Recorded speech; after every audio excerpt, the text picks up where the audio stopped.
Welcome so much to tonight's lecture. It's one of the last lectures of this lecture series.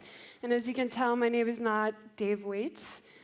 Dave could not be here tonight, so I'm going to do the introduction instead. My name is Pia Sorensen, and I am the preceptor of the Science in Cooking course.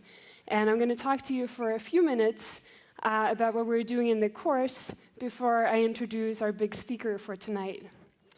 So first, I'd like to... Am I on? No. I'd like to thank our sponsors, Jose Andres Think Food Group and the Alicia Foundation, for a lot of generous support. Montferrand and the Whole Foods River Street team, who are supplying the food for our labs. And I'm going to show you later on one of our labs, which was making molten chocolate cake. And as you can imagine, if a whole class that is as big as this lecture hall is making molten chocolate cake, you need a lot of eggs. And we're very grateful for all the eggs and all the other things that Whole Foods has very generously been donating and delivering to our lab. I'd also like to thank Fusion Chef and Catalania Keisha. Food and Wine and Lexus are our new sponsors, and we are very thankful for their support. And I'd also like to remind you, there we go, that the very last lecture of this series is happening not next Monday, but next Sunday in one of the neighboring lecture halls. And it's a free event, but you do need to get tickets for it. And you get those at the Harvard box office, and that happens, it opens up at noon tomorrow, and the tickets are free.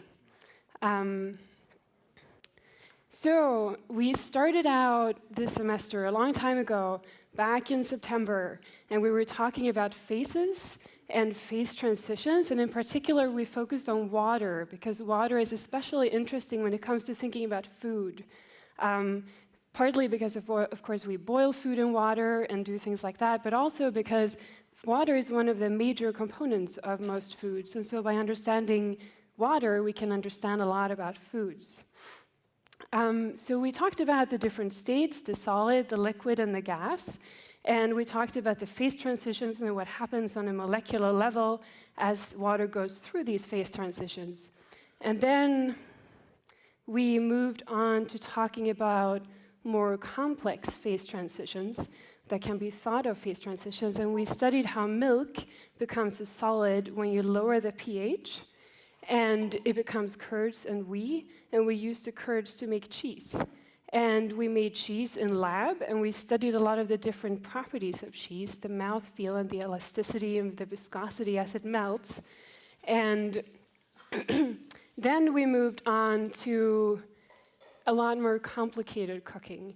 And we talked about spherification, which is a technique that was introduced and pioneered by Ferran Adria, where you use the diffusion of ions to make a gelation happen. So the calcium ions sort of move in and cause the polymers to form a network that is the shell of the spheres. So then we got toward the end of the course, and we were sort of ready for dessert. And this is an example of one of our labs where we made the molten chocolate cake, and we studied the measurement of the baking process as the temperature moved in at different distances from the edge of the cake. And we introduced an equation which described the cooking process and how long it takes to cook a cake.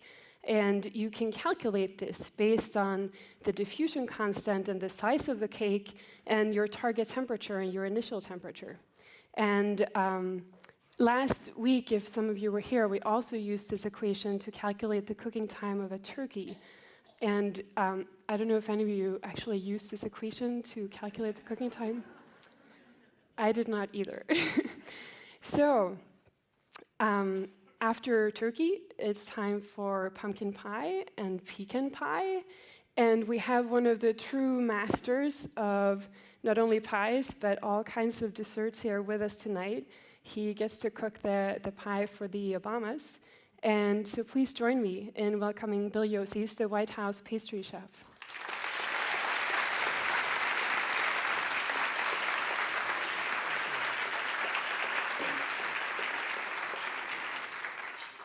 very much. A year ago, I was privileged to come here and do the first year of this course, and it was a very exciting experience.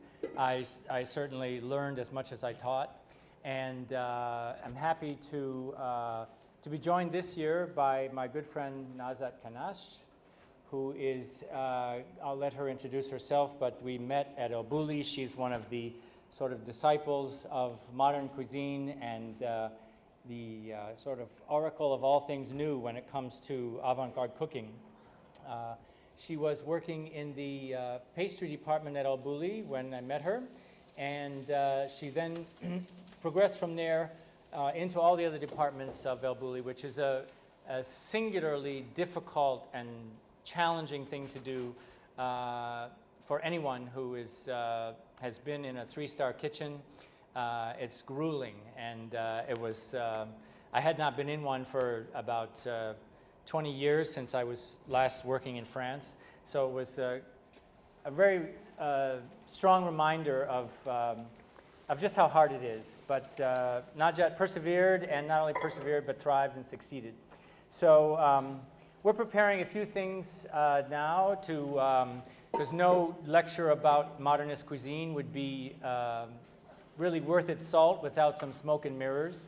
So I'll let Najat introduce herself a little bit and why she loves this experience, and also about what the heck she's doing here on the table. It's very simple. It's a little bit of white chocolate with praline and nuts. I'm doing it now, so later on it's soft, and we can all have a little piece of sweetness of Mr. Bale. Here is just brown chocolate. It looks ugly, but I like that. I don't want things to look perfect. I like things that look natural. So I was very lucky to meet him at Elbuli. I didn't know who he was, to be honest. So I think I kicked his ass somehow. Oh, yes. I needed it. And I'm very lucky to be here. So I hope you enjoy every single thing we show you. Thank you. Yeah, it was a great experience, and it has certainly changed the way not only people think about food, that restaurant. As you probably know, that you travel along a very long, dangerous road over cliffs and with traffic coming at you to get there, and that's part of the experience, is the difficulty of getting to Elbuli and to have this amazing, magical experience, which is the 24 or 36 course meal there. Well, the last month was 60. 60 for those last lucky few that got into the restaurant. I was one. And she was one, maybe the first one, yeah, the first one of the cooks to graduate to become a customer. And I was as well, and that was a memorable, unforgettable experience. But not because of the smoke and mirrors, and not because of the long trip down a dangerous road. What is truly unique, I think, about Elbuli, or maybe not unique, but which is special, is that in spite of how original and creative the cuisine is, it still sticks to some of the most basic culinary, inviolable principles that any chef holds to, and that is that taste is foremost. And all great chefs base, whether they're doing molecular gastronomy, whether they're doing traditional cuisine or cooking fish or meat, taste is what is our barometer. Taste is the standard that we will always go back to. We can use many wonderful sort of techniques, and new techniques come out every day, but for great chefs, it has to taste good. And that's one thing that we found at Elbuli, is that everything was delicious. No matter how provocative, and many of the courses are quite provocative, no matter how provocative, strange, weird it was, it always tastes delicious. And it also had a balance throughout the meal, where you go from one particular taste sensation and texture, something you don't even recognize as food, always delicious and always in the correct sort of hierarchy of flavors as you move along through the meal. So that brings me to that subject of taste, and it is, as I say, something that is very visceral for chefs. They have to reach that ability to create great flavors, and it's something that has been studied from a scientific point of view in ever more intense detail. Lately, this was just in September of this year, Charles Zucker of Columbia University published a paper in Science magazine in which he showed optical imagery of the actual experience of taste in the mammalian brain. In this case, it was mice, but presumably they taste. You certainly like, their cheese and white chocolate, I know that. But that optical imaging recorded the neural activity, and what he found was discrete clusters of neurons which respond to the different taste centers. So when we talk about taste centers, we all growing up learned about bitter, sweet, salty, umami, sour, and he was able to demonstrate exactly in this poor little mice's brain where this was taking place. And before, it had always been assumed that there was kind of just a generic area in the brain that registered taste, but he shows exactly cell for cell where it occurs. So he's not the first person to study and investigate taste. Certainly chefs and writers have for many years, and especially it's part of taste, it's collateral sense, which is the sense of smell, olfaction. And if you're familiar with Marcel Proust, you certainly remember in the La Recherche du Temps Perdu that Swann tastes this Madeleine, and in that Madeleine, a lot of memories return. We now understand that scientifically, what was going on, because Linda Buck, in her studies about olfaction, discovered that there are very specific receptors for different smells. In fact, there are so many receptors that it takes up 3% of the human genome. That's enormous. It is an enormous part of who we are, of our hardwiring, is devoted to smell. And smell, insofar as it relates to the palate, also indicates what taste is all about. So that study by Linda Buck won the Nobel Prize, and it has launched a lot of these studies throughout, in all corners of science, about what is taste, what is smell, and what a big part of who we are that those senses play on. There are olfactory systems in the very oldest of beings, whether they be sharks or scorpions. We're talking about 250 million years ago. These are all creatures which have the ability to smell. And in this case of the sharks, they actually, their smell it permeates through their skin. So they're able to actually smell and taste their food before they eat it. And I always like to say, just like food critics. But talking about taste, there was some very interesting ideas thrown around about taste. And Heston Blumenthal, who's the chef at the Fat Duck and also one of the kind of proponents of modern cooking, worked together with IFF, the International Flavors and Fragrance, which is an organization which develops new flavors and new perfumes. They use a gas chronograph to break down flavors into their component parts, and then they can reconstitute those flavors. Well, what they asked Heston to do was to come up with that connection that Marcel Proust talked about between flavors and the past, flavors and emotions, flavors and a sense of place. And so he did that, and he went a little wild with it, and I want to share it with you.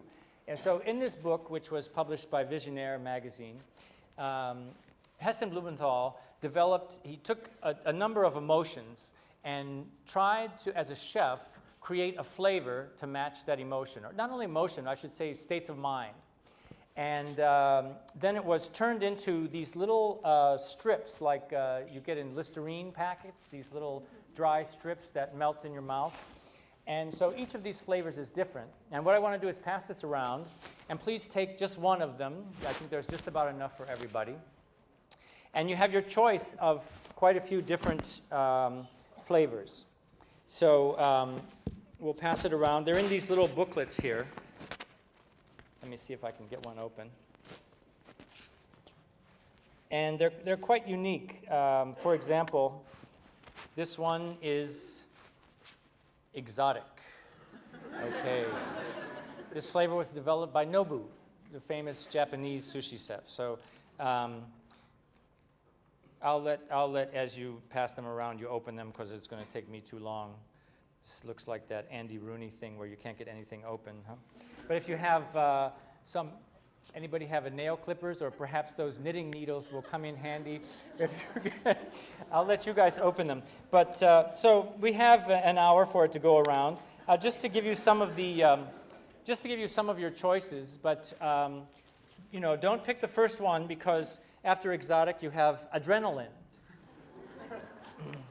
We might need some of that at the end of this science lecture. Luxury. What does luxury taste like? Okay.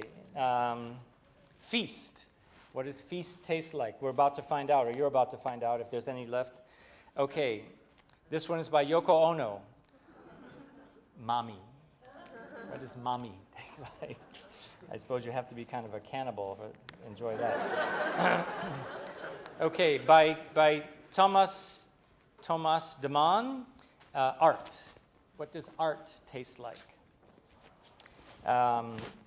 And then finally, there's my favorite one. And well, I'm sure this is going to be the one that disappears the quickest. It was developed by a very famous flavorist and perfumist, Christophe Lodemiel, with whom I have done several lectures in the past at NYU about olfaction. And this one is multiple orgasm. So I'm going to hide that one in there. So please pass it around. You'll have to kind of dig them open. They're vacuum packed. So you open up the, and inside there are these little Listerine type tabs. So just pull one off and make yourself happy. So meanwhile, while you're doing that, we're going to be talking about this lecture, which we've entitled Lip Smackin' Science, Christians, Crystals, Emulsions, and Foams. No, every religion is welcome here. So I'd like to begin this lecture by saying that one of the great things that happened to me in coming here last year and thinking about it this whole year was that we witnessed many beautiful phenomena in the universe, and there are many ways to interpret it and sort of contact it. But I think science is one of the most interesting because it takes those questions and it takes beauty and with a very hard look tries to explain what that beauty is and how it functions. So for me, this photograph is of a dessert that I find very beautiful. It has colors, it has flavors, it has sheen, all the things that I'd like to see in a dessert, textures. It's of a red plum opera, actually. The cake on the left-hand side is an opera cake, which is a classic French dessert, layers of almond biscuit, and then what we call crystallized lemon cream. That's basically candied lemons. And in the bottom is a layer of a plum that I found in the farmer's market in New York, which is called the Lacrime de Christi, Tears of Christ. But it was very deep red and such a beautiful flavor, and it made for a great dessert.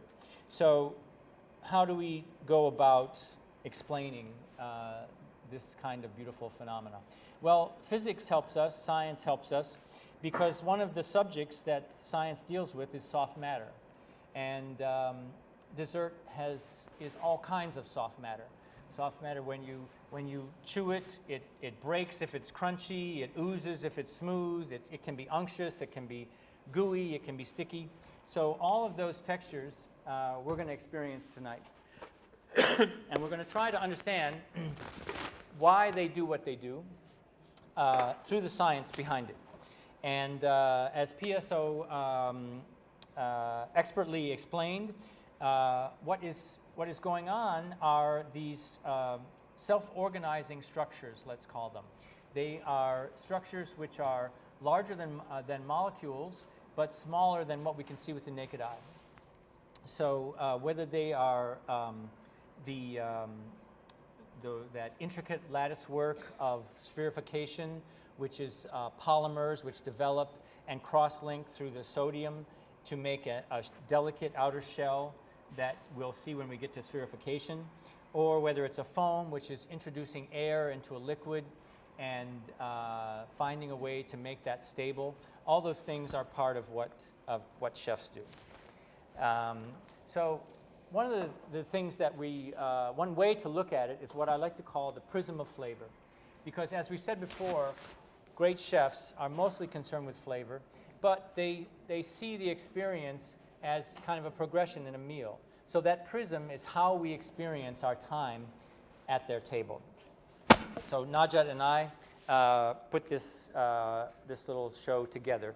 And this whole subject goes back to the very first chefs, which this image is what recalls to me the very first cooking. It's just an ember of charcoal. So whether it was primitive Neanderthal cooking on an open charcoal, this to me is scientific cooking. This to me is avant-garde cuisine. Because the first person who put organic material onto a hot coal to cook it and char it was ahead of the game. For one thing, many people have considered that cooking actually helped the human race to develop because it enabled us to live longer. After all, cooking destroys harmful bacteria.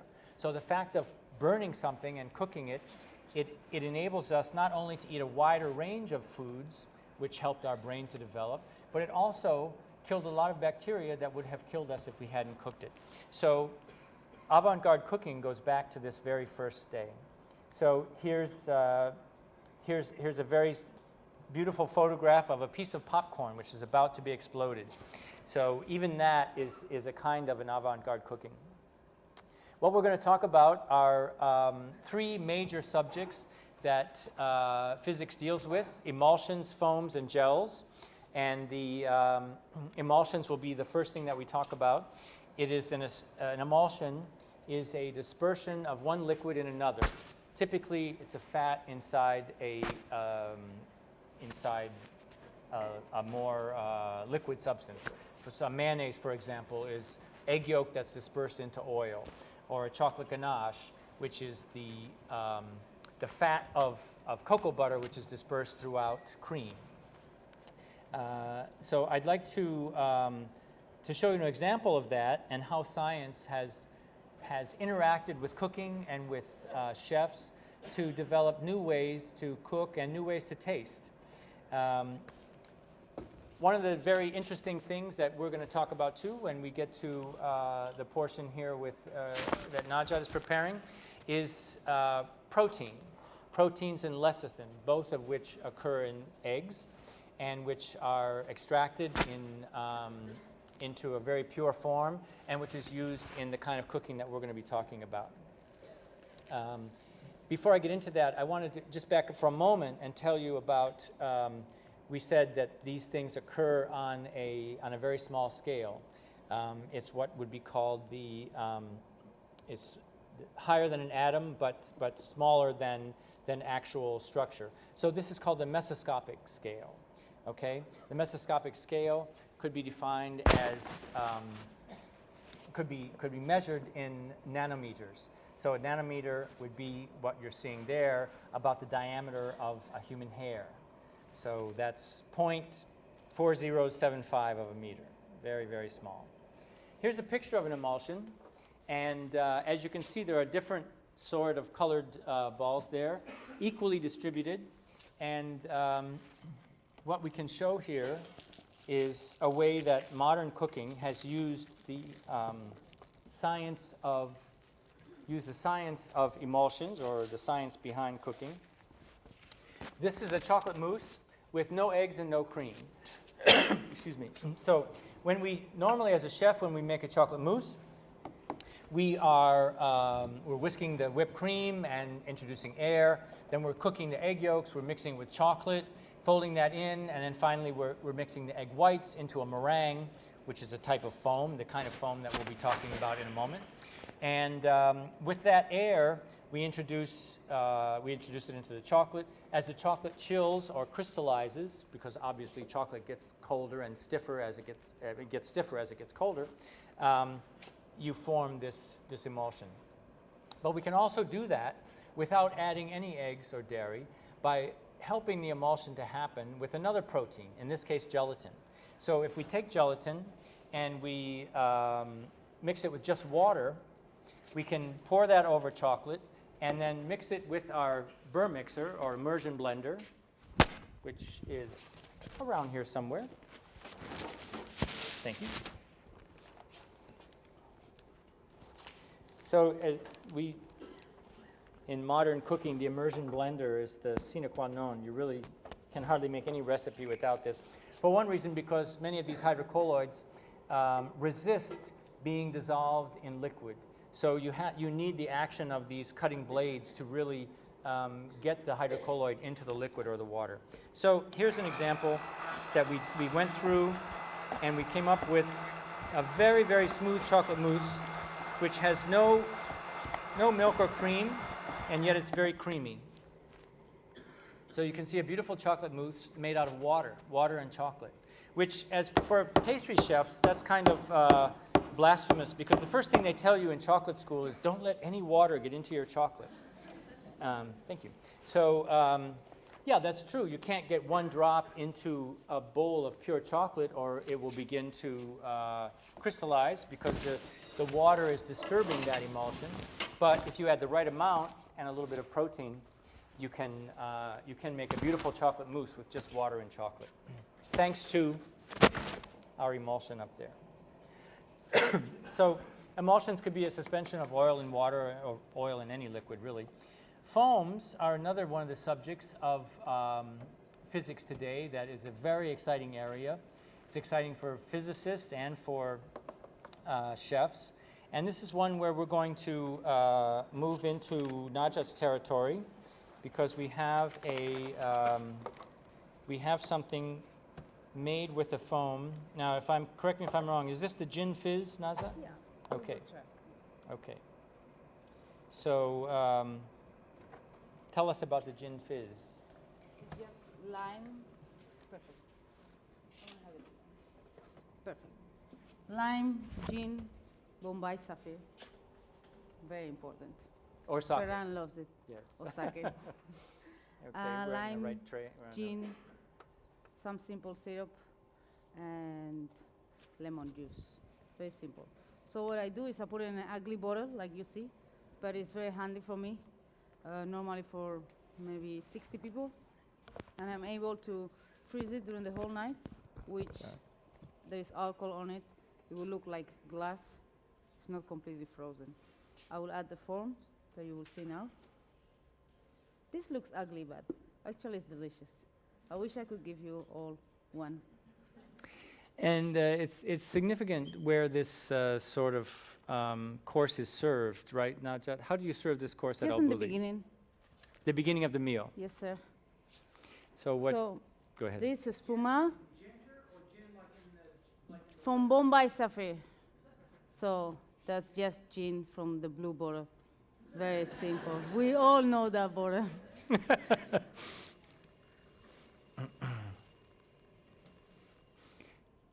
We don't serve it like this, okay? That's a nice portion. So, again, gin, lemon juice, and egg white. We cook it in the bottle, like an Ave Marie or runner, and that's it. Very simple. So Egg there's white two is cooked. temperatures there, actually. Yes, this is warm. We have cold, frozen, glass, lime, alcohol, fresh. I think it's delicious. I mean, I could Sounds have good. 5 of those. Tease us a little more, why don't Very you? simple.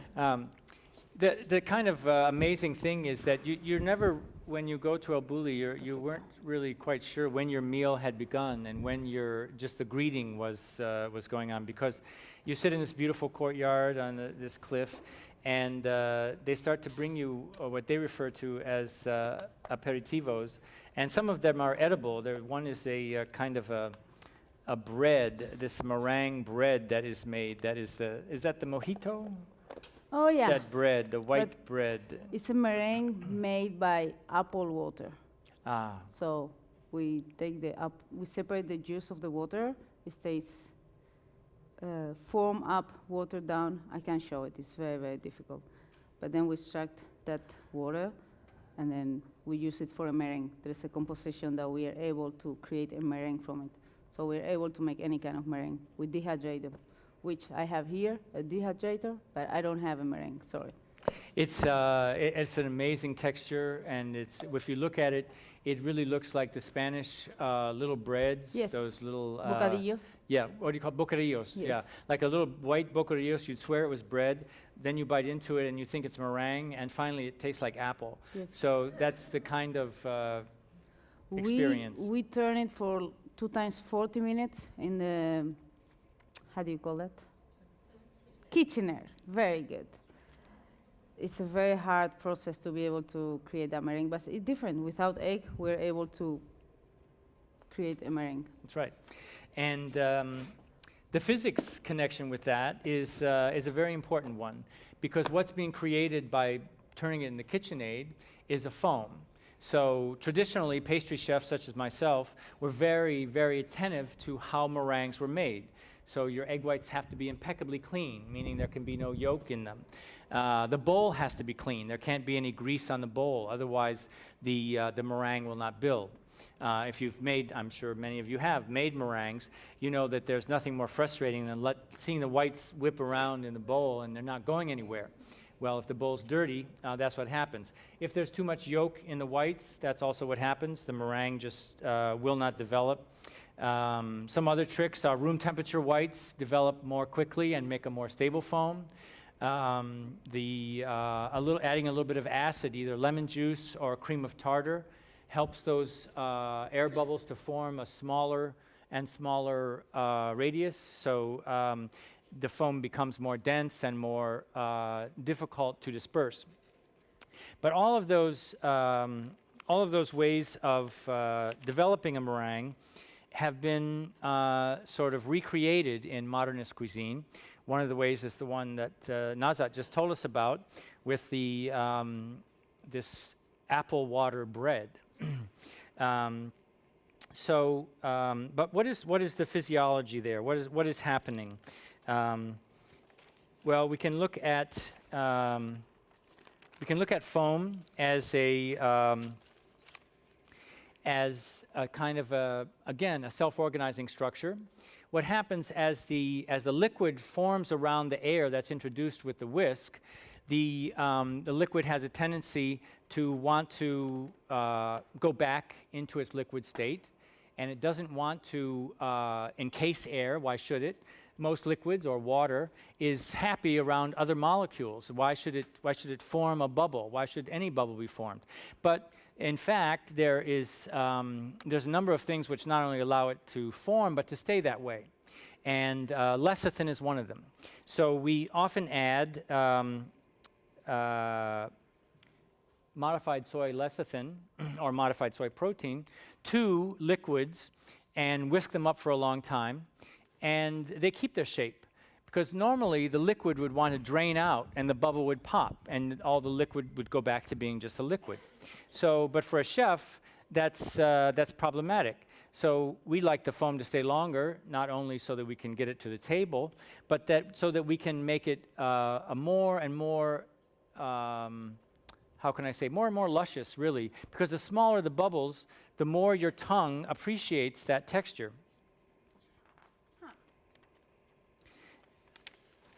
By adding this modified soy protein into the liquid, we can maintain a foam. And in fact, what we're doing is we're turning a liquid into a solid. So here's an example of a blackberry juice, which was merely a juice, and it was whisked with just a touch of modified soy protein, the kind of thing you find in a health food store. And it's maintained a foam. This was, I whisked this in the White House at about 8 o'clock this morning. And so we've actually, and it still maintains a structure. So it's gone from a liquid into a solid merely by adding this air. So, and the bubbles have still maintained themselves. So afterwards, and Nothing else is in here, so we have some spoons after the lecture if you want to taste the blackberry foam. There's a little bit of sugar in it, but it's the type of thing which we, as chefs, like to use on a plate because we can obtain very different textures and kind of the surprise element. So as we go along, Nazat and I will be, we'll sort of put some of these, what we're making on the plate. And we can, oh, perfect. Yeah.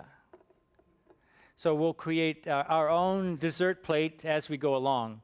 But as you know, in some place like El Bulli, dessert and savory hardly have meaning anymore. Would you agree with that? No. Okay. Sorry, I'm very honest. To be honest, what do you think about dessert and savory courses? I think we should mix them. I'm originally from Morocco, and we do, well, I'm born in San Sebastian, I'm very proud. But Morocco, we use a lot of salt and sweet. So it's very nice that with El Bulli, you know, we start like this, sweet, salty, sweet. I saw an interview with Ferran Adria once in which an American had eaten at his restaurant, and he said, well, I don't like this mixing of salt and sweet. And Ferran said, this from a man from the country where hamburger and a Coke is the standard meal. So we're not the only ones that like sweet and salty together.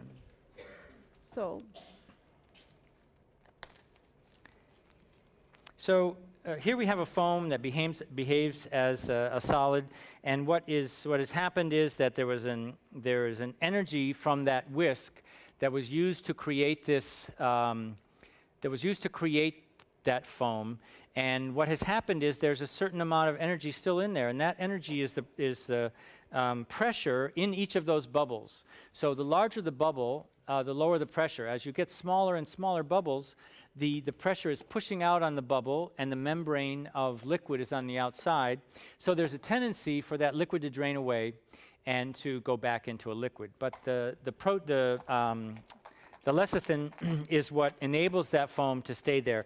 And I promise you it'll be there at the end of the lecture. Okay. Foams. It's something that in modern cuisine is referred to as air.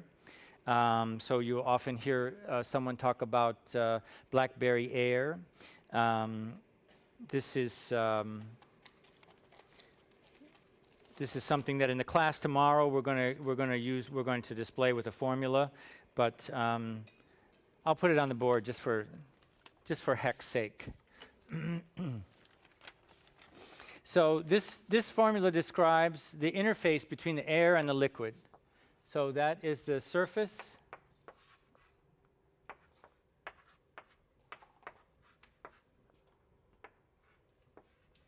So the radius of the bubble, and this being the surface energy.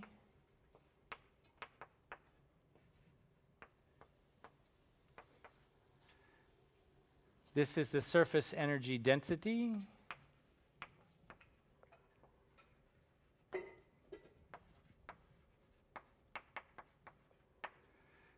And this is the interfacial area.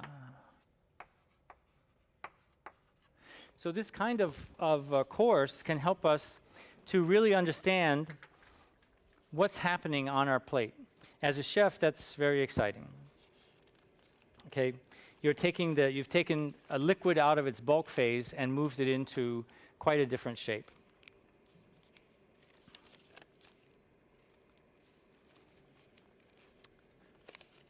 This leads us to the next sort of element or next recipe that we want to go to, which is gels. And when we're talking about modernist cuisine, gels are most often used in spherification. So there we have a process in which the polymers are interlinked. Sodium alginate is added to whatever liquid that you're going to use. In this case, we started with an olive puree, green olive puree, which is very strong in flavor.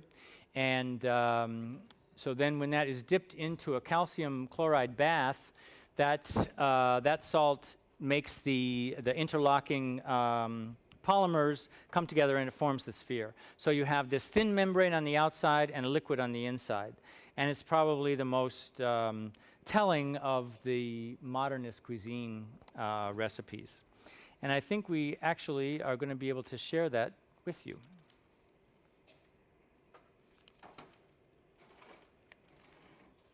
We should explain about the air. Oh, let's do that. Yeah, we before we leave airs and bubbles, let's do this one. That's right.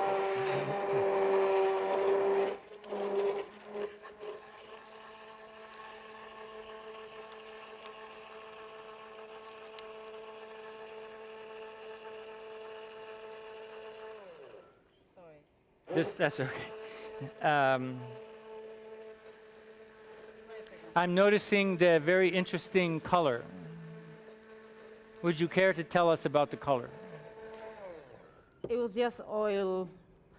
It's just Moroccan spices, pink somehow. Found out somewhere. I wanted to do something different. I love pink. It's really surprising. Just an oil. And oil. And it's creating a lot of bubbles. Yes, That's because they're not perfect yet, but air is, well, we make air. I make air with lecithin from soya. And this an infusion is milk, cream, all kind of flavors. I use like 5 different spices. And I infuse it. I let it cool down. One day, I add lecithin this morning.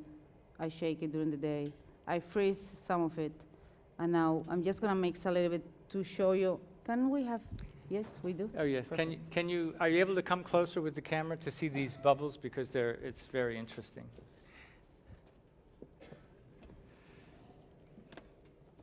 So these bubbles are not perfect.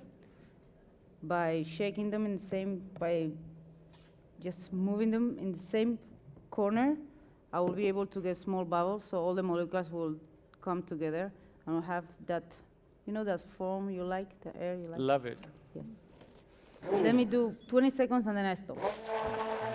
So there's about 0.6% by weight of lecithin, very little amount, but it enables that foam to develop and to maintain itself just as it did with the foam in the other kind of whipping. So, sorry, it looks messy. Yes, let me take this. Let me have, yes. No? Okay. This one? There is some frozen we did this morning. It tastes very crunchy. And then, yes. So air, you take it for above. Once you shake it, you have to let it for a couple of 2-3 minutes. There are big bubbles here. My ex-chef will say no valid, but to show you it's okay. So, So that's the air. It looks like a muffin. You can, actually you can freeze it, and it's very crunchy, full of flavor. We froze it and served it last time. It was it makes a really wonderful sensation. So let's put it here. Yeah. It's okay. It's just water. Nothing Just happens. water. Oh, It rains every day in this we never country. know what's in these containers. You know. That's Bill muffin. My favorite, yes. So there again, you have a little bit of a different kind of foam, not quite as dense, but where the lecithin is able to maintain that shape. And lecithin is something that is here we have a sample of it with this Moroccan spices. And actually, at this university, last year when I was here, we learned of a very unique real-world application for these foams. And as I said, as a pastry chef, I've been making meringues my whole life, but I saw the most beautiful meringue ever here in a laboratory that was created by Cindy Tang, a PhD student here. And this is a picture of it. This is a meringue that is created by, by forcing egg white through that very tiny opening, and into it is injected air nitrogen, so that the bubbles are formed, and this little machine can make up to 1 billion bubbles in 20 minutes. So what's the real-world application? Well, she has developed a way, let's see, farther down on this test tube to introduce a pathogen into that cell, and then to introduce whatever drug or medicine she's testing. So instead of having just 1,000 petri dishes or 100 petri dishes to test your drug or medicine, here you can have a control group of 1 billion. So your results are much more reliable when you have something like this, where each of those cells has an independent sort of test for whatever you're looking for. That's an amazing meringue and an amazing use for meringue. This is a little drawing here of where lecithin comes from and where it occurs in the body. So you can see that these, it's a membrane, so on the cellular level, the top picture shows you that, and then where it sort of occurs in the epidermis. Here's another example of lecithin and protein, the way it occurs in the human body. So these are very tiny cells, and they are, but they link together to form to very, very strong ligaments and muscles.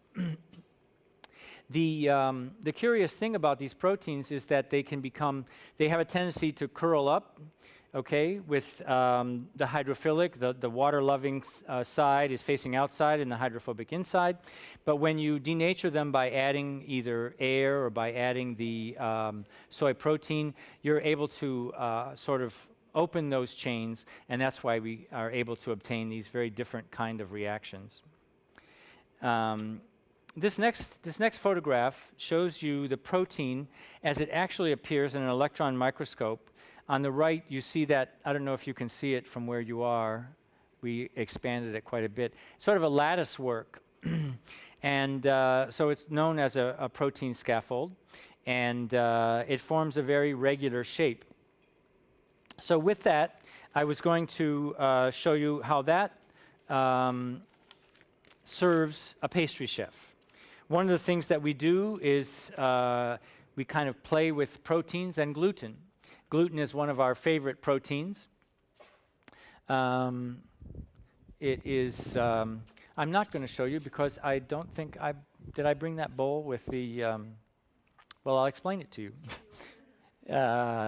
I think I left it in the lab. It's a ball of dough that is in the refrigerator. Okay. Yeah. But I'll explain it while we're on it, and I'll show you later when we get it. It's so with this ball of dough, which is no bigger than this, like a softball, the gluten is worked in that, the gluten being one of the proteins in flour. And by worked, I mean we leave it in the machine and let it turn for a long time to make a strudel dough. With that single softball size of dough, you can stretch it out, and I could easily cover this table with that single piece of dough. And that's because of this protein scaffold that is shown there on the right-hand side. So this is the recipe for the chocolate mousse that we saw. And do we have any more foams to talk about, or can we talk about gels? We can talk about gels.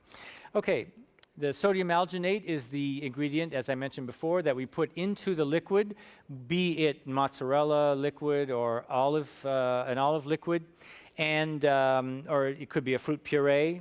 People often use mango puree to mix the sodium alginate in. And then when it's dipped into a calcium chloride, which is a salt, the cross-link is formed, and this cross-linking reaction forms a solid shell. It's sometimes known as caviar.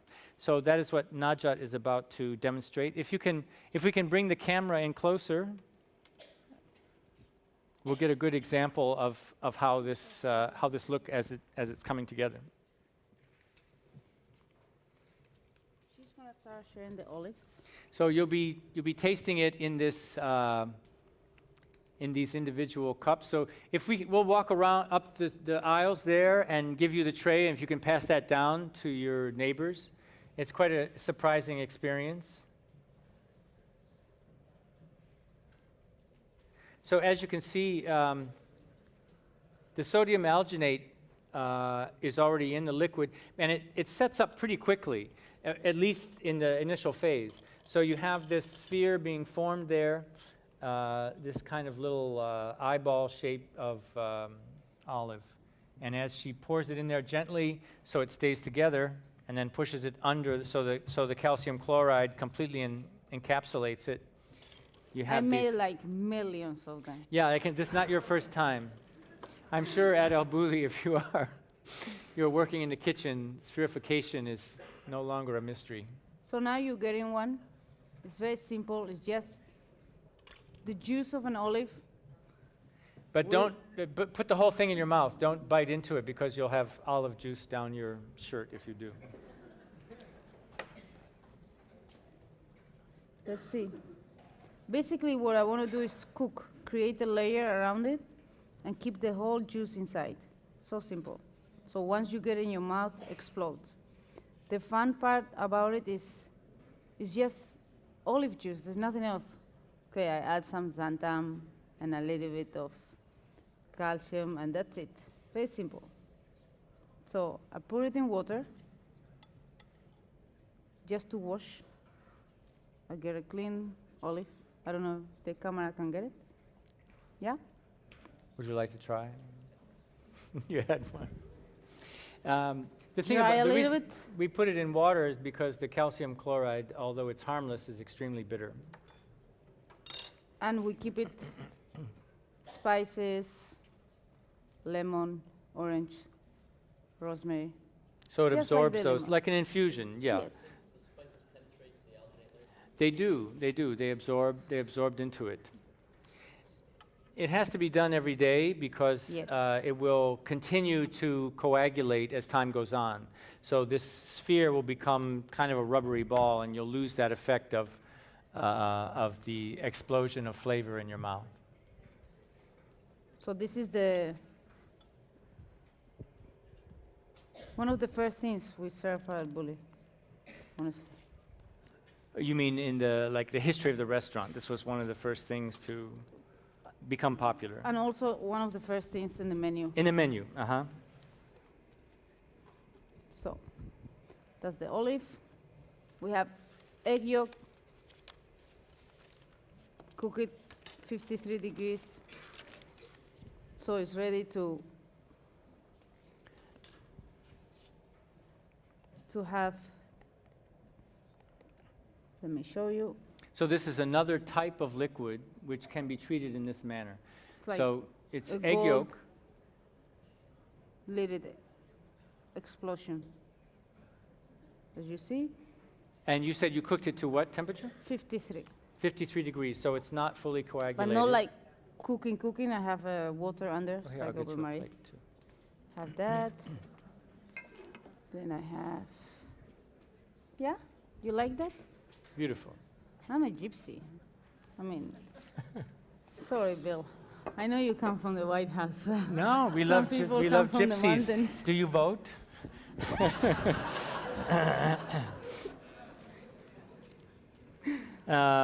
So Fantastic. This is just an egg. So this is an egg yolk version of spherification. And then we also do the little mozzarella with this funky cherry tomato, which is really cherry tomato. Which is really a cherry tomato. It's nice, I like I that. was trained not to cook, just to think. Yeah. So finally something that is what it looks like it is. Yes. That's it. Beautiful. So that's gels and spherification, one of the very beautiful phenomena that physics seeks to explain. And in this case, it explains it by talking about the cross-linking reaction of polymers.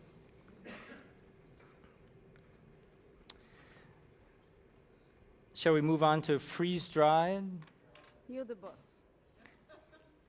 Let's talk about freeze-dried. The one of the very unique techniques that El Bulli has developed and perfected is freeze-drying. So what that does is really remove water and concentrate flavors. But I'd like to hear Nazat tell me about freeze-drying at El Bulli. We have a machine, we were very lucky, where you could put any product, any stock, any fruit, any veggie, or extract the moist that was freeze-dried does and keep the flavor very intense. So once I have a stock coming out from the freeze-dry, I was able to mix it with a small little part of water and keep the excellent flavor without having to reduce. Well, the machine costs like 80,000 euros, not even dollars. So that will be one of my dreams, to have a machine like that one. I don't have room in my kitchen. You have room. I saw your kitchen. So we're able to freeze dry everything. There is a brand, not because it's from Ferran, I use this every day, but you get from pineapple to strawberry to anything you can freeze dry. And they have some at Intense Trader flavor. Joe's too, right? Yes, also. You can find it at Yeah. Trader Joe's. Yes. It's a very delicious and very healthful and great way for camping trips or road trips or Well, let's pass whatever. this so everyone can have one That's small nice. piece. I Thank guess. you. Can you So pass that brings us to one the piece, topic of everyone? water, which is something that every chef kind of thinks about as well. When I was first working in France, you would a chef would tell you that, well, you reduce this sauce or you want to take the water out of it to intensify the flavors. And so you did that by boiling, of course, and you have to stir it periodically depending on what it is so that it doesn't burn on the bottom of the pan.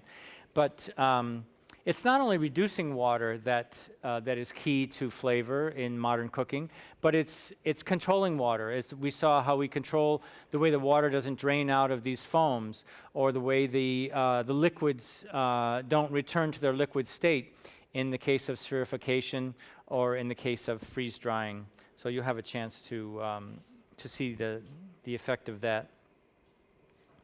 But ice, as we learned earlier, is one of the phases that water goes through. If it's very, very cold, it crystallizes, so you have to hit it with a chisel in order to break it. If you boil it, it turns into steam and enters the atmosphere. If you add sodium protein, soy lecithin to it, you can build it into a foam. What else shall we freeze today? Oh, we want to talk about, what are these powders? How is that used? Yeah. Well, very simple. I have ovulato here. You want to talk about ovulato? I think you should, because I don't even know what it is. He knows. I barely know. So it's Japanese, used to move around. I just need That's to okay. check something. Yes. I didn't tell you about this, Mr. Oh, Bill. surprise. Wow. Beautiful. So it's made by rice starch, you say that in English? Rice starch, that's Yes. right. Or potato. In Japan, it's used to rub medicine. So basically, It dissolves on the tongue. with moist. Kind of like multiple orgasm going around the room there. So what we did as a bully was uno. Perfecto. That girl is from Boston. She speaks Spanish. There you go. Go Boston. So this paper transform into this, Very pretty. which, Oh, okay, please. oh, with the light on it is great. Yes? Everyone can see it? Hey, I see your head. There we go. Yes? It's very difficult. So you imagine, moist is the enemy of obulato. What we did is just, well, what I learned. I painted with simple syrup and sugar liquid stays on it. We cook it. Once we cook it, we create, like Ferran says, the thinnest paper, actually. We're able to do anything we want. I can put this in the oven for 20 seconds, put it out, and make any shape, a cornet, whatever I want. I can paint it. It's the finest paper. Also, you're able to dehydrate it. So we talk about the dehydrator, and then we're done with that. And this is just obulato. I didn't have silpat, honestly. So we just put it here. Silpot is a silicone sheet that we use in baking and in cooking. It's actually, it is also a polymer, a silicone that was developed by NASA to cover the outside of the space station because it can withstand very high temperatures. Sometimes you say something. Anyway, if I There's had not a lot of cooking on patience, the space station. I just put it out, turn it, and it will just come out like this one. This one is the perfect one, the best one. I will need. Beautiful. Yeah, please. Oh, let's Yes. put this Yeah. so they can photograph. The enemy of a lot of this type of cooking is moisture. As we say, like the moisture you will begin to rehydrate because sugar is hydrophilic, so it likes water, and it will absorb water from the atmosphere. So and imagine in Spain in the summertime where it can So get quite crazy. humid. So all of your preparations, anything like this that has to stay dry, are put in these little containers, and usually there's then a layer of calcium chloride or some kind of desiccant on the bottom. I didn't have. Yeah, so but it's a lot of work to get to that point. So in order to serve it during the meal, you have to make sure that it stays at least for a few hours, which is quite a challenge. So going back to freeze dry, we have freeze dry strawberry with a mix of caramel, fondant, isomalt, and glucose. We cook that, put it together. In this amazing machine, I must say, they don't pay me, but without the machine, I wouldn't do Oh anything. yeah, I have to put that up front. This is really This is incredible. the Thermomix. I'm able to mix or demolish, as I say, my caramel in this such a powder where I just put it on the obulato, as you see, Christmas is coming. and I will cook this in the oven. Yeah. I will cook this in the oven, and then also I will get something like this. So we're able to make with simple syrup, or actually with caramel, which is also sugar, is very good friend with the obulato, and freeze-dried fruit. A lot of flavor. It's very intense. I can make any form, any cornet, any spheric. If I cook this, if I put this in the oven, put it back, it's soft, give a form, I can add any spheric into it. Very simple. So all of these You see, kind of properties. this is moist. It's my enemy. Yeah, yeah. It's very frustrating when you make these things. Yeah, the Thermomix is, it's sort of like the mixer, but it also heats at a temperature and a timer.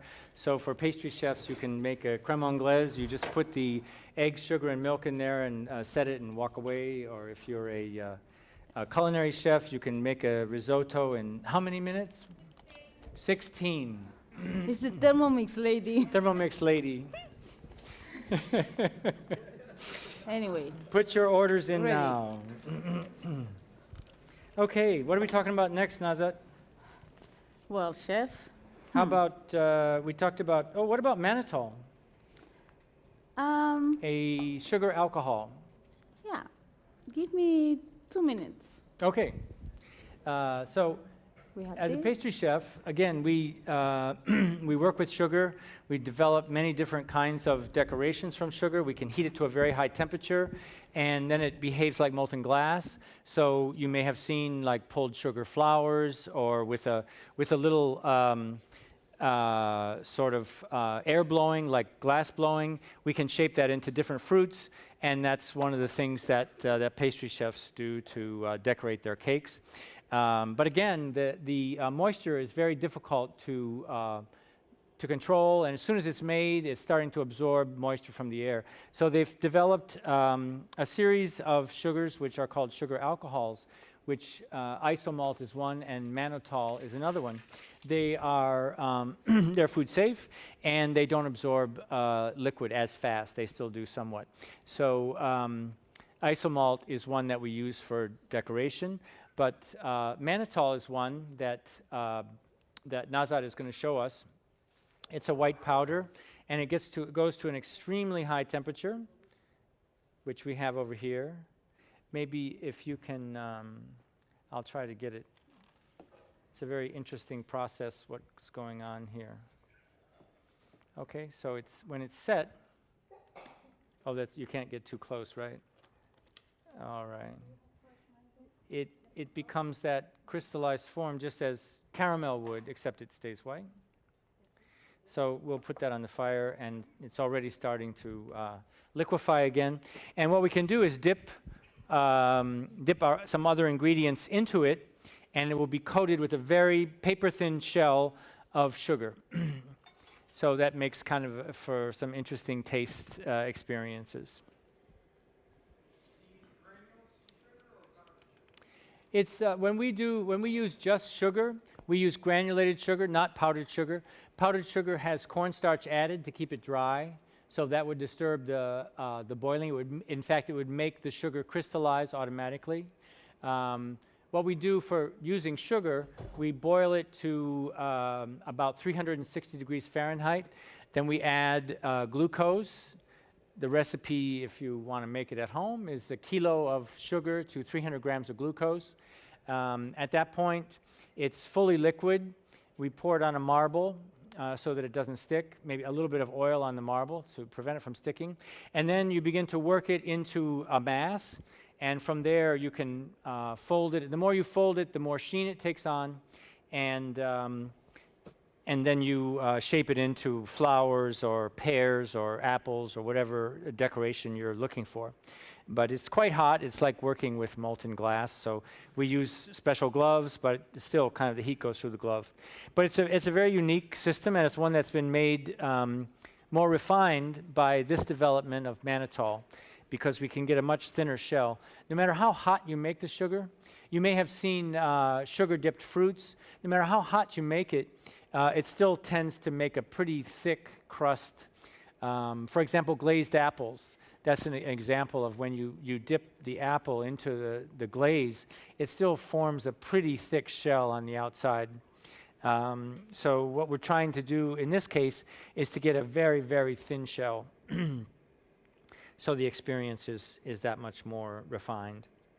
So we're going to do that, the manitol, and then we're going to make a liquid nitrogen sorbet. And after that, we're going to open it to questions. So manitol comes in powder. It's very dangerous. He gets to 300 degrees. I don't Centigrade, know. 300 centigrade, right? Yes. Which is, Well, we must have some scientists in here. Times 9/5 times 32. Thank you, 572. That's pretty hot for a liquid. Your oven gets to Yes. 572, but it's rare that you get any liquid that hot, unless it's oil. So it's kind of like a sugar that behaves as an oil. But it's very dangerous. It does not caramelize, yes. Eh? That's You the, put your finger, you lose half of your finger. yeah. Yeah, that was interesting what he said. It doesn't caramelize, so we don't get color from it. It stays, No. it stays clear. So I'm waiting that it melts completely. Can I have the rose also? It tastes sweet like sugar. It's not exactly the same What's this? as beet sugar or cane sugar, but it doesn't. It's very close to sugar.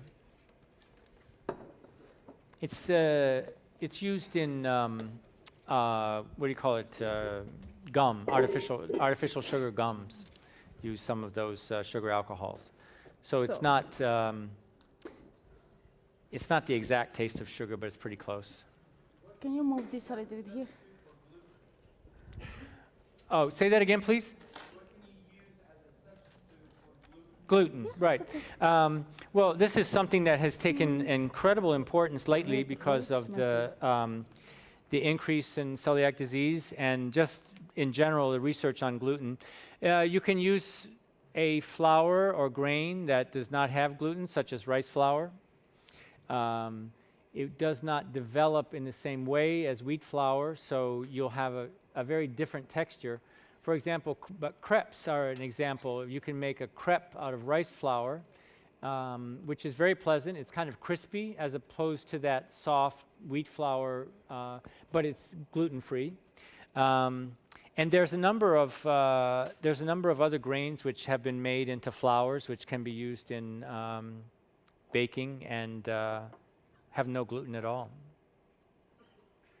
There is a new gluten-free cookbook or baking book out that I have not had a chance to check out or and really try any of the recipes, but I'm looking forward to. So Najat is dipping. What are you dipping into there, my dear? Well, as you see, it's very dangerous. You can't it's just a normal praline with nuts and freeze-dried fruit, white chocolate, praline. But it's frozen, okay? It's very hot, it's frozen. I dip it in, very dangerous. And now I create a layer. Once I leave it for maybe half an hour, it will be liquid inside and the whole sugar will keep it together. Very simple. I have a form of a rose, I do the same. I normally do this with a needle, but I couldn't find one. So praline Unfortunately. in Europe refers to an almond or hazelnut paste mixed with sugar. It's an incredibly aromatic and delicious So substance. this one, I turn it, you will see in a minute. It will start melting. You see the sugar, the crunchiness, this layer, so thin? Paper thin, Yeah, so you have that crunchiness and sweetness on the outside, but perfect. that's amazing. All the ice goes Can in. we buy manitol at Trader Joe's? No, No, unfortunately. unfortunately. But We it had trouble also- finding it ourselves, actually. It's very dangerous. It's not for anyone. You should, Yeah. yes. Yeah, some of these things you don't want to really... Here we just have pure juice in forms with cubes of ice, which you can also, nobody eats ice. But actually it's refreshing if you have 60-course meal. It's served as an intermezzo or You kind can- of palate cleanser at Yes, a all the flavors go out.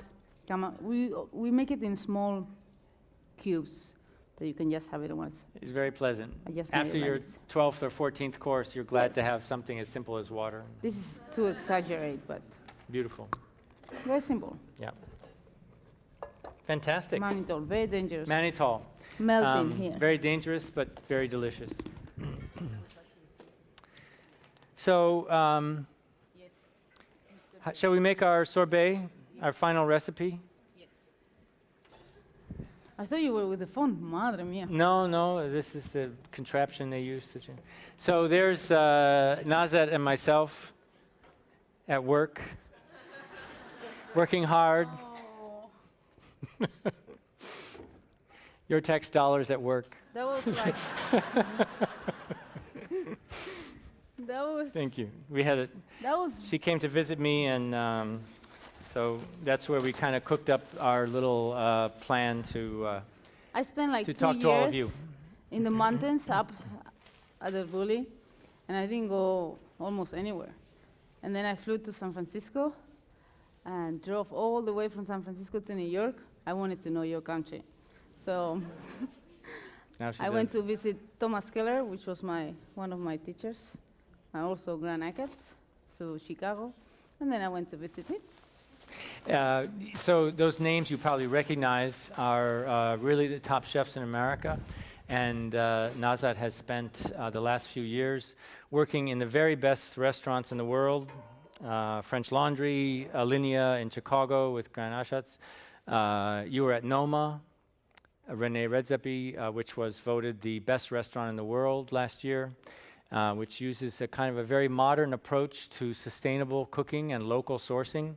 Every day, well, you could tell me better than I can tell them. Isn't it true that they go out to source the food every day from the area? Who? At Noma. Yes.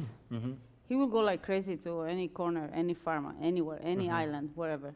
He has a very nice concept. Yeah. Just from the area. The network of people from the area, and so whether it's foraging for fiddlehead ferns and berries in the forest, or to a farmer, a cheesemaker, Yes. or fisherman, but all of it's theoretically within 100 miles of the restaurant. From each chef I learned something, and from him it was to rely on those people who are working the land and those animals that at the end of the day we eat. So if you don't get support from those farmers, they don't bring you the best product. So it has to be an exchange, farming and restaurants. It's very important. And at Noma, that's what I learned, to survive with what you have around and to be creative. Because we sometimes go crazy. If I want texturas, I have to order them there. If I want manitol, but sometimes also we have to go to the luxury of simplicity. Can I say that? Yes? The luxury Yes. of simplicity. Muy importante. And it's, I'm proud to be part of the team at the White House, which is really doing the same thing and looking for the same kind of results. I saw your garden. We have a garden. We don't use. We don't only source from the garden, but it's a start. And Mrs. Obama has launched the Let's Move campaign to encourage healthier eating, local sourcing, and exercise as well, of course. But I'm sure that there's probably no one else in the world that has done the restaurants that Nazat just mentioned. It's a very grueling pace and a very demanding environment, and I'm a great admirer. You have to become a little lion to survive Yeah, if you're a female. if you're a female. There aren't many females in those 3-star kitchens. But this one survived and thrived, and now is doing demonstrations around the world involving the El Bulli techniques. She was just in Australia, and now in Cambridge. Yes. So let's have some fun. Don't touch These that. are sorbets, so it's already slightly frozen, but do we have a whisk or a Yes. spoon? This whisk, Whisk Yeah. or spoon, or please. this is, so it's kind of an instant sorbet. Yes. You want to do it? Okay, you want to whisk? He's the genius. Here we go. You tell me when to stop. No, just go crazy. Go crazy. Good. All right. You want glasses? You want safety glasses? No. I like that sound. Let's keep him relaxed. Let's go here. Very good. And what flavors are we making here? This is frambuesa. This is grape. Concord Black. grape? Black juice. Black grape. Yes. Beautiful. Can you stop 1 second? It's like stone. It's very, a lot of people, they try to make granite. It's not like a granite, but you are able to create dust very fast with nitrogen, anything.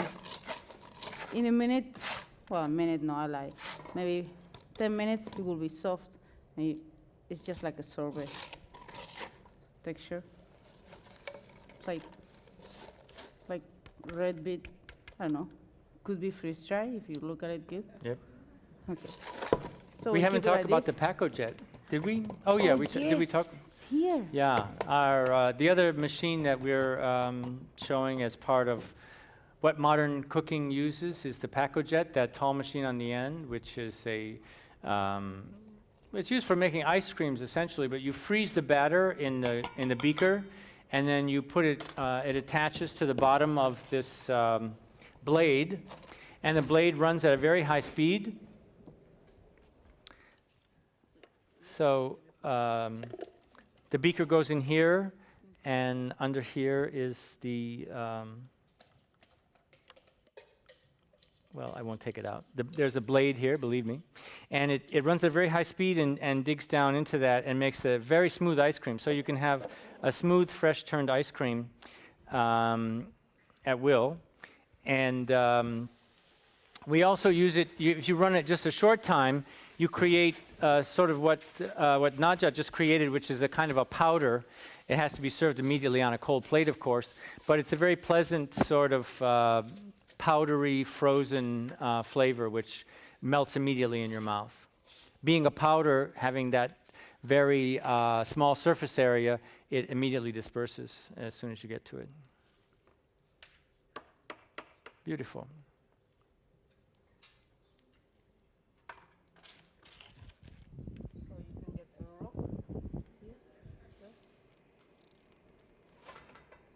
So the Concord grape or raspberry sorbet. I have on my list mojito written down here. Is that what we're going to have after this, or is there a mojito? There is no mojito. Okay, we're going to have that after this. Thank you, Najat. It's been a pleasure to work with you today. And thank you all for coming.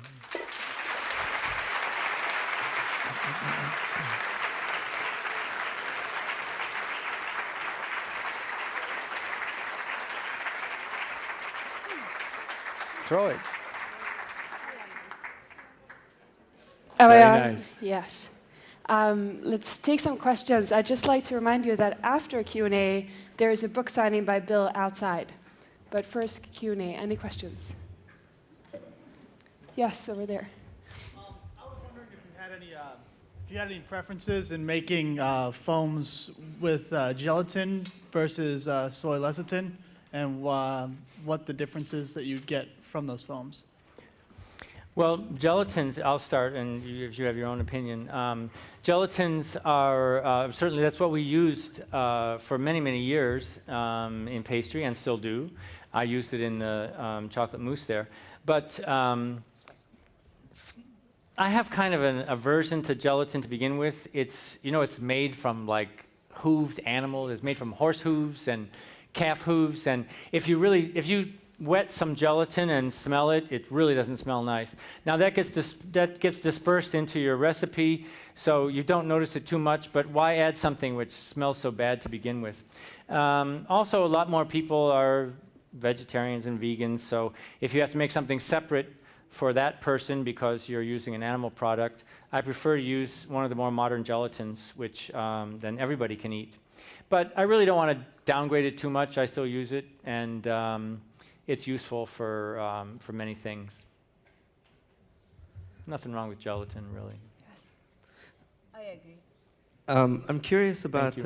with the Bombay gin that prompted this question. The olive juice caviar that we sampled, if one of those were placed in alcohol, such as a Bombay gin Sapphire Martini, would it hold up or would it dissolve? Yes. It would be fine in the martini. So those would be some good olives to put in your. Thank you. Can you hear me? No. Okay. Well, I will. Yeah. Use your kitchen. Sometimes I make a gin and tonic spherics, and you're able to I keep it in gin or vodka, doesn't matter. You can keep it. It There's a doesn't react to question up alcohol. there. No. Hello. This question is for Chef Naja. The question is, it seems as if you've worked under some of the best culinary minds and skills of our time, and I was wondering if you could take a moment to talk about each one of them, each one of the experiences that you've had, and about the differences that you found among them, and what you learned from each of those experiences. Okay. That's a very good question. Eh? Everybody asks me the same. To be honest, I was an actress and I changed my career when I was in Holland. I moved to Holland. I met executive chef from Heston Blumenthal who was opening a restaurant, and they had all boys. They didn't want to have any woman in the kitchen. So I went with my bicycle every Friday and asked him that I wanted to work with him because he used to use nitrogen. As you saw, I'm crazy with nitrogen, okay? So I started working there. It was a great experience to touch molecular cuisine with one of the best. I didn't realize at that time. Then I found out about Grand Acad's, and I sent him a letter, and he sent me back an email. You're gonna be picking flowers. I said, no problem, I will be picking flowers. So I took my flight, went to Chicago, trained with him. When I saw him the first 5 minutes in the kitchen, I realized that I wasn't crazy. He was so passionate doing a dish that I thought, oh, that's me. So I was with him. From there, I went to Noma to see René. With René, I learned to be patient and to use the land. Even if I was born in San Sebastian, sometimes you don't realize that just using the products around, as I told before, it's very important for a chef to be creative. With Thomas Keller, I learned to be precise and to have the sense of urgency with anything you do. And with Ferran, I was able to free myself just to be creative. With him, I learned to just be creative. Just bring back that little kid that we all have inside and we hide because we are in society, to bring it out with food. So this was it. Very simple. I have no more chefs than Something else? There's a question over there. From a practical perspective with the liquid nitrogen, given that restaurants are driven by cost to stay alive, does that pay off? Is that something that's typical, or? It's not terribly expensive, if that's what you mean.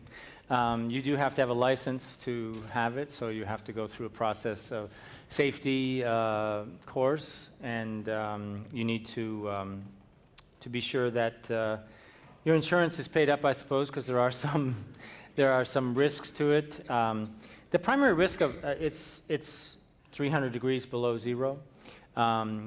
But you can, as you saw, I mean, if you get some on your finger, it's okay. So long as it's not immersed for a long period.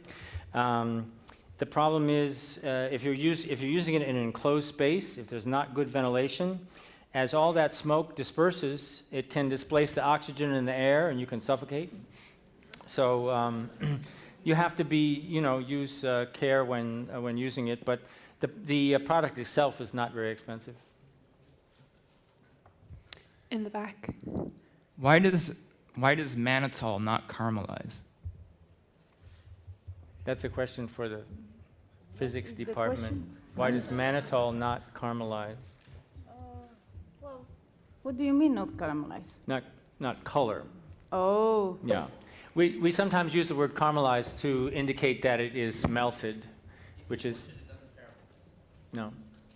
Torch it? I don't know. We could try. And if no, we don't. So you can try some No, all the time. her insurance is not paid up. No, I don't but know. That could be a homework assignment. I was at El Bulli and I also asked the same to one of, I think an amazing chef who trained me very good, Mateo Casañas, and I used to throw color into it and it was like, so it just burns. Basically anything I will add to it, it will just burn. that So comes I'm not from. a scientific. Can I say So- that? Yeah. Mm-hmm. So is it not a carbohydrate? Because if it was a carbohydrate, wouldn't it color? So it's a sugar, but not a carbohydrate. It's actually referred to as a sugar alcohol. So what that chemical formula is, I have to leave that to the scientists to explain. That's, you know what the teacher says is that's the homework when he doesn't know the answer. So Yeah. I don't know. One more question. Up here. Can you just give us details about how to sign up for the next Oh. thing? Can you speak up? We can't hear you. Can you give us details about how to sign up for the last class? For Ferran's lecture. Yeah. So for Ferran's lecture, you need to get a ticket from the Harvard box office, and those are available at noon tomorrow. It's not online, as far as I know. But the tickets are free, and then you show up as usual. I do not know. It's in the Holyoke Center. Do you know where that is? It's next to the Aubin Pan. If you just walk through Harvard Yard, and you walk inside through that glass doorway, it's to the right. Okay? Okay, so there is a maximum of 2 tickets per person. All right. Question of the chef. Yes, okay, last question. What are the Obama's favorite dessert? What are the Obama's favorite desserts? They do like dessert, and have said, that's pleasure is always a part of cooking and eating, and certainly that's not going to go away. They do practice in moderation, but they love good old American pies. Fruit pies, cherry pie. The president loves banana cream pie. Mrs. Obama loves pecan pie. The girls like any pie. The question was, do we use these techniques at the White House? Occasionally. The White House events are very different in nature, depending on who the guest is. So we really craft the menu to the guest. So this would not be appropriate for 90% of the guests who come to the White House. They're looking for more of a traditional menu. But we have had many groups that we have used modern cuisine techniques. Sometimes we have museums, and the Cooper Hewitt Design Museum had just done an exhibit called The Design of Flavor, so we use these techniques for that. But it's unusual. Okay, so let's thank Bill and Nacha and the team one more time.